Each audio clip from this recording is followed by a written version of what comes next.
E aí, galera, na boa, hoje, quem?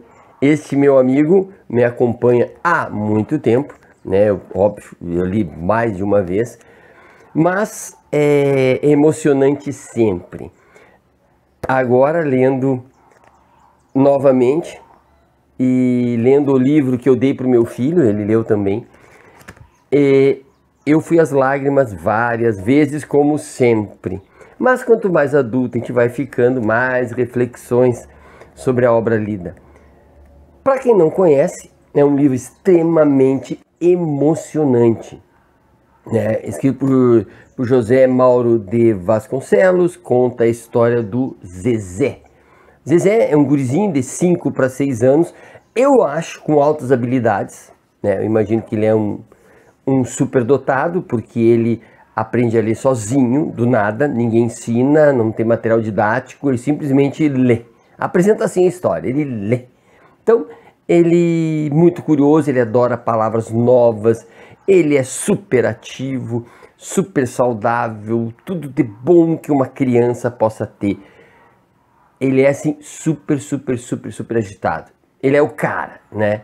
Muito imaginativo. Mas o meio social não é fácil.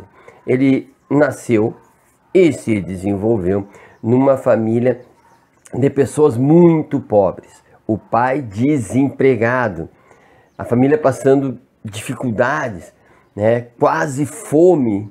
Algumas vezes não tem mesmo o que comer. É uma família numerosa. Como eu disse, o pai desempregado, a mãe trabalha, a mãe é analfabeta, começou a trabalhar aos 6 anos, não conhece escola e tem por característica, que é o mais marcante, a característica de bater no seu filho. Zezé é o que mais apanha, e apanha a todo minuto, a toda hora. E não é tapinha, para aqueles saudosos, é bom o tempo do tapa, né? Não, surras. Ele chega a dizer lá no capítulo 4, né? Que a melhor cura para surras é a cama. Então ele fica acamado, ele fica... teve um momento em que ele quase chamaram o médico, ele basicamente estava à beira da morte, de tanto que apanhou, levou soco no rosto dos familiares, mas não leva no médico, porque não podia, imagina a situação que a criança estava. Então, para ver que não era surrinha, né? Era coisas, muita violência infantil. Uma criança que convive com a violência de uma família desestruturada e ele não tem o que fazer. Mas enfim, ele é escrito, o narrador é o próprio Zezé, mas é o Zezé aos 48 anos. Lá no final a gente percebe que é o Zezé adulto que está contando. E aqui é interessante, né? A gente deve levar em consideração que tudo é visto, portanto, pela perspectiva do narrador. Quando ele conta que ouviu do vizinho dizer tal coisa, quando ele conta que o pai disse, que a mãe disse, né? Na verdade, ele está fazendo recortes daquilo que ele lembra. Portanto, por mais que ele chame testemunhas para a sua vida, são testemunhas que são recortadas da sua memória. Mas isso valoriza muito o livro, porque o livro é lírico, o livro ele é musical, é fantástico, tem que ler mesmo esse livro. Mas não vou contar toda a história, né? Vou contar os fatos determinantes. Porque meu pé de laranja-lima, por óbvio, né? Ele tem um pé de laranja-lima e esse pé de laranja-lima fala com ele, essa árvore fala com ele. E é evidente que é ele falando com ele mesmo. Então é muito interessante, a árvore conversa com ele, dá conselho, eles trocam ideias. Portanto, ele tem um alter ego ali, né? Que é aquela árvore que ele se apaixona, ele dá apelido para a árvore, né? Enfim, e o que traz para o enredo essa capacidade de simbolizar, essa capacidade de sonhar. Ele sonha a vida. Imagina, 5 para 6 anos, ele é obrigado, e logo eu conto, a sonhar a vida. Ele não vive, ele sonha a vida. Então o pátio dele é um jardim zoológico, tem um irmãozinho menor, ele conta que o pátio é um jardim zoológico, ele tem um morcego, que se não me engano é Luciano o nome, tudo ele fantasia, tudo tem um significado mágico para ele, né? e, portanto, ele é uma criança extremamente excepcional, sofre pra caramba. Sou obrigada a dizer que, devido às surras e à dureza da vida, eu diria que a fantasia chega a ser assim, um sintoma, né, de uma dor profunda, porque a vida não é boa para ele. Então ele sonha a vida. É como se ele vivesse em dois, né? Ele passa o tempo todo fora do corpo, né? É como se ele saísse do corpo e olhasse a vida dele e comentasse, inventasse, criasse. Ele é fantástico. Ele acredita que ele tem um passarinho no peito. Aqui vem a questão linda da história, né? Ele acredita que tem um passarinho no peito. Por que ele tem um passarinho? Porque ele canta para dentro, né? Então ele na imaginação dele ele canta. Então ele está quietinho no cantinho dele, mas ele está cantando. Então ele acha que ele tem um passarinho. Olha a questão da metacognição. Ele explica essa cantação interna, ele olha, ele sai de si, ele olha essa cantação interna e ele diz que é um passarinho, né? Ele reflete sobre a sua vida com a árvore e essa árvore responde. E ele observa, ele comenta essa relação dele com a árvore. Depois ele chega à conclusão de que ele pensa, então assim, que dentro dele tem vozes, ele conversa e ele pensa, então ele pensa o pensamento, reflete a reflexão, então é uma metacognição, ele consegue desenvolver essa capacidade de 5 para 6 anos, para olhar para si, olhar para dentro de si. Olha meu gatinho lá, meu gatinho está sempre comigo. Ele olha para dentro de si, ele reconhece seus movimentos internos, raridade para uma criança. Parece ser autobiográfico, viu? Porque foi escrito em 68, mas o autor nasceu em 1920, né? E parece que sofreu também grandes adversidades. Pode ser uma autobiografia.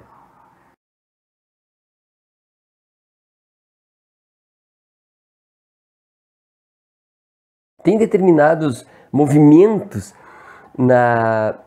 no romance que eu me identifiquei, por isso que eu choro tanto ao ler, né? Em determinado momento, 5 para 6 anos, o que o Zezé diz? Que ele quer ser poeta. E eu também dizia isso quando era pequeno. Que idade? Eu não sei, tá? Mas eu também dizia que eu queria ser poeta.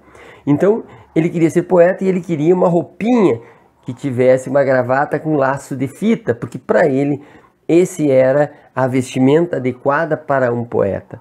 Então vejam aqui talvez a superdotação. 5 para 6 anos, ele querendo ser poeta, não é uma coisa fácil.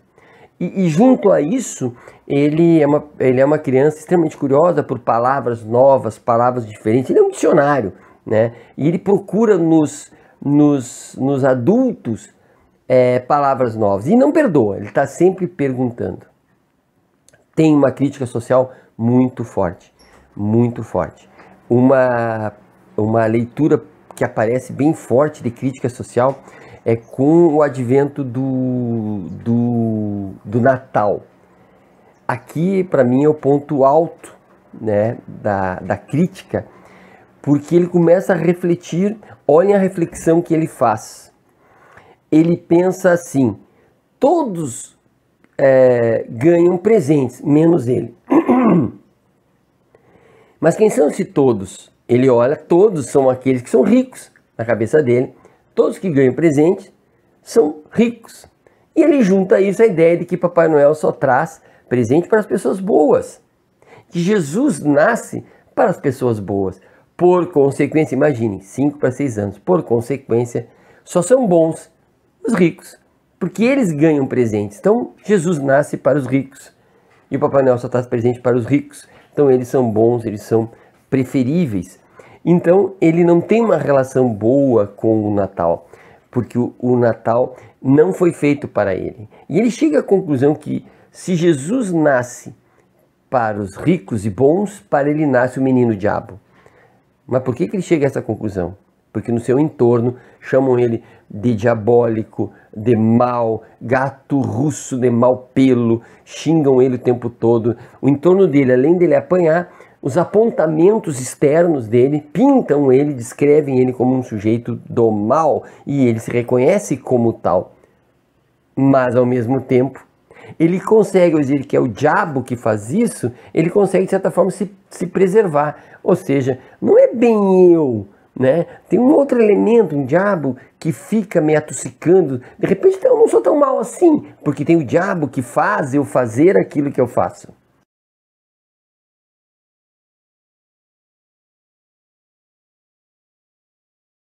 Ele fala para o Portuga, que é o pai afetivo, o pai adotivo, aquele adulto que é o pai para ele. E ele diz, eu vou morrer, eu vou me jogar na frente do Mandaratiba, que é o trem, né? E o Portuga, o Valadares se apavora com aquilo, né? Mas veja o tamanho do sofrimento dessa criança. E tem um momento, outro momento, né? Já falei do Natal, outro momento assim, que eu acho assim, representativo. O livro valia só por isso que eu vou contar. A professora dele, ele conseguiu entrar na escola, mentiu a idade, porque ele não tinha 6 anos, ele consegue entrar na escola, se matricula, lê e é o melhor aluno. E tem uma professora que não é a mais bonita. E todas as professoras ganham flores, menos uma, porque não é bonita.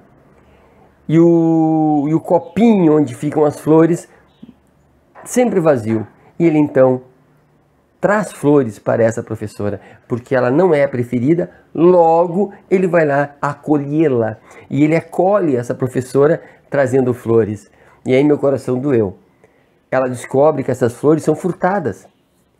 Ele no caminho, ele furta as flores de um jardim, de uma casa muito bonita no caminho. Ele diz, são tantas flores. Ele pega uma e dá para a professora, e a professora vai chamar a atenção, termina a aula, chama sozinho, e ele faz a seguinte reflexão, porque ele é, para mim, um superdotado. Ele diz, mas professora, eu aprendi que Deus fez tudo, e que tudo é de Deus, e Deus fez as flores, então as flores são de Deus, e Deus é para todos. O que ele quer dizer com isso? Que a flor também é dele. Mas perceba que não é só a flor que é dele. Ele está dizendo que a propriedade privada não é justa. Ele está dizendo que as terras são de todas, que a vida é de todos, porque Deus é um só. E Deus é tudo e tudo dá para todos. Então, como pode haver a propriedade privada? Evidente que em 1968, ditadura militar, ele não vai dizer, né, claramente, mas é óbvio que ele está refletindo sobre a propriedade privada. E ele vai além. Ele vai dizer à professora, sabe, professora, quando a senhora me dá os docinhos, quando a senhora me dá um tostãozinho, eu divido com a fulaninha. Mas quem é essa fulaninha? É a minha coleguinha que tem menos que eu. A minha mãe me ensinou que nós temos que dividir. Quem tem mais, dá para quem tem menos. Eu sou pobre, mas ela é mais pobre do que eu. Percebe? E ele divide, e ele aconselha a professora. Professora, por favor, não dê só para mim, dê também para ela. Então, percebam assim a sensibilidade dessa criança e que o sofrimento desenvolveu nela essas capacidades de pensar, na metacognição, pensar a si mesmo. O alter ego, ele fala de si mesmo, mas também consegue ver o outro. Ele tem a empatia, a tão famosa empatia. Ele consegue perceber as mazelas do mundo e consegue poeticamente discutir, dizer, falar dessa realidade. Termina o livro, né? E percebe-se que o Zezé está com 48 anos, né? É tanto sofrimento. Lá no finalzinho do livro tem um momento assim que ele se torna adulto, que ele vai se tornando adulto, que é quando coisas tenebrosas acontecem, e eu não vou contar, e ele vai se tornando adulto. Então é uma pessoa de 48 anos contando daquilo que lembra, aquilo que fez ele ser o que é hoje aos 48 anos. Fica a dica, indico fortemente esse livro, porque se me fez chorar, fará vocês também. Mas é um choro do bem e talvez nos prepare para a empatia, certo? Abraço e até a próxima.